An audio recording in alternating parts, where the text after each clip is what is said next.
सहरसा में एम्स की मांग अब और तेज होती जा रही है। कोसी विकास संघर्ष मोर्चा ने एक बार फिर केंद्र और राज्य सरकार से सहरसा में एम्स स्थापित करने की मांग उठाई है। कोसी विकास संघर्ष मोर्चा के अध्यक्ष विनोद कुमार झा ने सरकार पर तीखा हमला बोलते हुए कहा कि सहरसा और कोसी क्षेत्र के लोगों को एम्स की सबसे ज्यादा जरूरत है, लेकिन सरकार इस गंभीर मांग पर ध्यान नहीं दे रही है। विनोद कुमार झा ने कहा कि एम्स की स्थापना से कोसी क्षेत्र के लाखों लोगों को बेहतर स्वास्थ्य सुविधाएं मिलेंगी और गंभीर बीमारी के इलाज के लिए उन्हें दिल्ली या पटना जैसे बड़े शहरों का रुख नहीं करना पड़ेगा। उन्होंने यह भी कहा कि सहरसा में एम्स के लिए उपयुक्त जमीन पहले से ही उपलब्ध है। इसके बावजूद सरकार द्वारा यहां एम्स नहीं दिया जाना कोसी क्षेत्र के साथ अन्याय है। मोर्चा ने चेतावनी दी कि यदि जल्द ही सहरसा में एम्स को लेकर सकारात्मक फैसला नहीं लिया गया तो आंदोलन को और तेज किया जाएगा। अब देखना होगा कि सरकार कोसी क्षेत्र की इस लंबे समय से उठ रही मांग पर कब तक ध्यान देती है। यह भूमि एम्स के लिए 2017 में प्रस्तावित होकर गया था माननीय जिला पदाधिकारी के पत्रांक 15 से 25 दिनांक 26 अगस्त 2017 को। इस जमीन को कभी भी कोई भी न्यायालय, सरकार या एम्स निर्माण संगठन खारिज नहीं किया है, आज तक नहीं खारिज किया है, क्योंकि यह भूमि एम्स निर्माण के सारे मानदंडों को पूरा करती है। आप देख लीजिए, चारों तरफ से इस भूमि को आप देखिए, मुआयना किया जाए। जब कोई रिजेक्ट नहीं किया है, किस कारण से कोसी वासियों, जो संविधान की बात है, सामाजिक न्याय की बात है, तो ऐसे जगह पर एम्स की जरूरत है जहां पर कि स्वास्थ्य समस्या बहुत गंभीर है।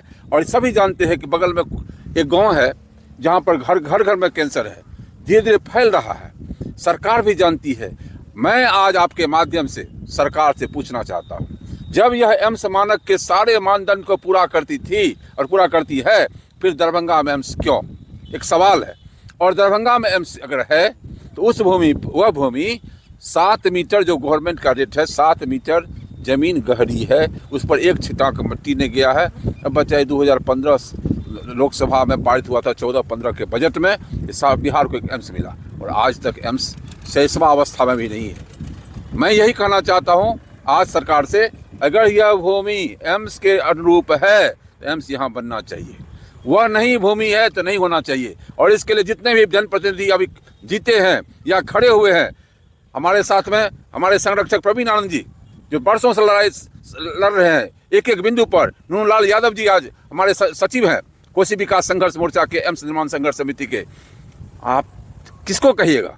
इसीलिए ये लोग जो है सभी मिल करके एम्स की लड़ाई लड़ेगी जाएगी। और दूसरी बात है, आज सर्वोच्च न्यायालय में हम लोगों का वाद एम्स सहरसावाद की आज बहस पर था, चूँकि माननीय न्यायालय जो है स्वयं सर्वोच्च न्यायालय के मुख्य न्यायाधीश हो चुके हैं, इसीलिए बात की सुनवाई अगली तारीख निर्धारित की गई है। इसकी जानकारी भी मैं अध्यक्ष के नाते पूरे कोसीवासी को देना चाहता हूं और हमारा विजय निश्चित है। आप लोगों का साथ चाहिए, सहरसा में एम्स बनेगा, लाखों जीवन बचेगा, लाखों लोग रोजगार होगा। जब प्रोटोकॉल नहीं फिलफुल कर रहे तो फिर कैसे निर्माण वहाँ चालू है? यही राजनीति है, ये मानवता के साथ में घोर अन्याय है। कोसीवासियों के साथ में जहाँ कुशा त्रासदी होता है, लाखों जीवन, और सभी जानता था उस समय में क्या स्थिति था। माननीय मुख्यमंत्री कहे थे यहाँ प्रलय हुआ है, गुजरात के तत्कालीन मुख्यमंत्री उन्होंने आकर देखा, कहा कि प्रलय नहीं, ये महाप्रलय है, तो एम्स महाअस्पताल जाकर दरभंगा बनेगा।